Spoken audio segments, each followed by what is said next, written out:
Welcome, ladies and gentlemen. Today I have a list of things to expect from the new Xenoblade Chronicles Definitive Edition. I've been staying away from any potential spoilers myself, so this list is limited to only the most minor things that I believe aren't really capable of hurting your experience. That said, if you want to be 100% blind, maybe click away now.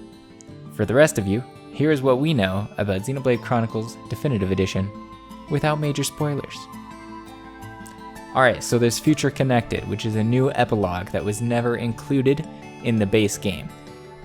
It takes place, at least mostly, on the Bionis' shoulder, which was cut content from the original that never made it into the game. But I'm sure it has much more to it than was originally cut. It has an entirely new battle system, which is very interesting.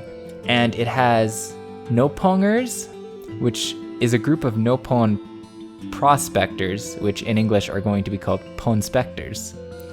And they will feature as an important part of Future Connected in the story. There will be named Ponspectors and Ponspectors that help you in battle. There are 12 Ponspectors in total in red, blue, and yellow teams, which can help you and follow you. And it looks like you're going to have to go around the world to look for them or complete quests to find them, as in it will be possible to miss some of them, but if you explore for them, you'll be rewarded with new combat strength in the form of new Ponspectors, which sounds really cool.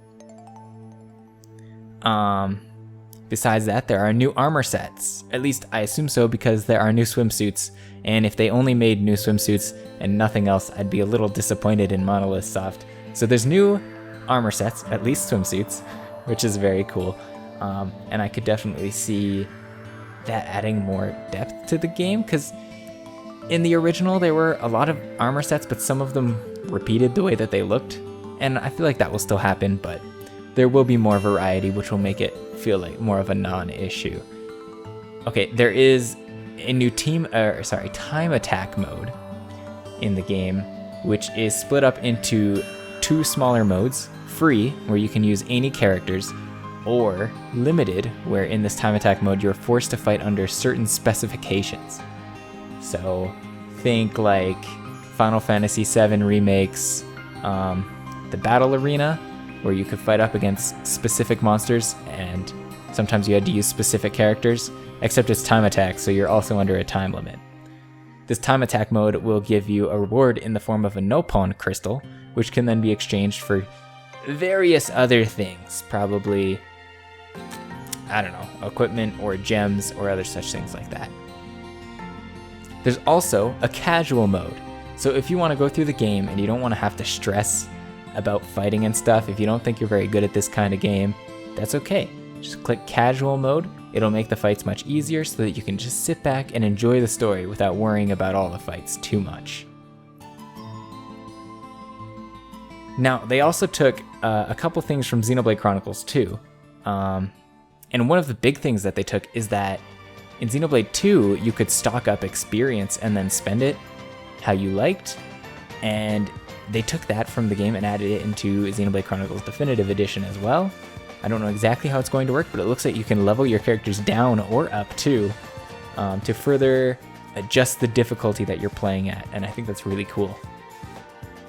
Another thing that they stole from 2 is that there's an event theater where you can watch cutscenes whenever you want, and they even let you change things like the weather, time of day, and the equipment the characters are wearing. So if you want your characters to look a certain way in a cutscene, if you want it to be sunny or rainy, or you want it to be in the morning or at night, you can change all of those things to make your cutscene perfect for when you rewatch it in the event theater. Which it's just not something that they had to do, but I really appreciate that they added it anyway. There are quality of life improvements for the Colony 6 reconstruction quest, which for people who played the original game was a really interesting quest that was optional, where you rebuilt Colony 6 and you could help the people of Colony 6 get back up on their feet, and it felt really good to do it. It felt good in your heart on the inside when you were able to finally do it. But it was kind of annoying because you had to go back to the same spot, stick around where you were. But it sounds like they've made a lot of quality of life improvements, so it's much less annoying to do. So you can still have that good feeling without having to run back to where Colony 6 is to do all that work.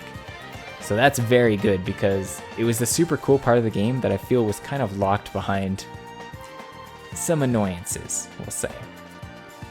One of the biggest things that I'm super interested in is the music. The soundtrack is remastered and rearranged. So most, if not all, songs are going to be changed in some way. And if you've been listening to certain clips going around the internet, and you played the original game, you can definitely tell that there are differences. And hey, what if, for whatever reason, you don't like the new stuff, or you just want to get your nostalgia on and you want to listen to the old stuff while you play? That's okay too, because you can turn off the remastered music and just listen to the original music when you play. That's so cool. I never expected them to do something like that. And options like that are what really show that they care about a game, I feel like. So it really makes me happy that they're going the extra mile to say, hey, we remastered all this music for you, but hey, if you don't want to listen to it, that's fine too. You don't have to.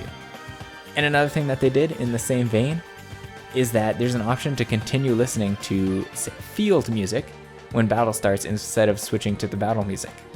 So say you're walking across Gaur Plains and you're enjoying the Gaur Plains music, you don't want it to be interrupted by the battle music when you start farming against some enemies, you can just keep playing the Gaur Plain music. And you can do that across the game. That's another really awesome quality of life change that I super duper appreciate. Anyway, I hope you enjoyed. I just wanted this video to be kind of short, sweet, and to the point. Xenoblade Chronicles Definitive Edition is coming out extremely soon. Go buy it as soon as you can.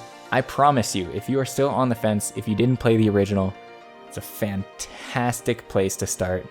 Xenoblade 1 is my favorite of all the Xenoblade games. If you've already played 2, don't feel like you'll be spoiled. It totally works if you play 2 first and then 1. Same with X. Seriously, buy this game. It's amazing. Thank you very much for watching. My name is Khanpeki, and I hope you have a dandy day.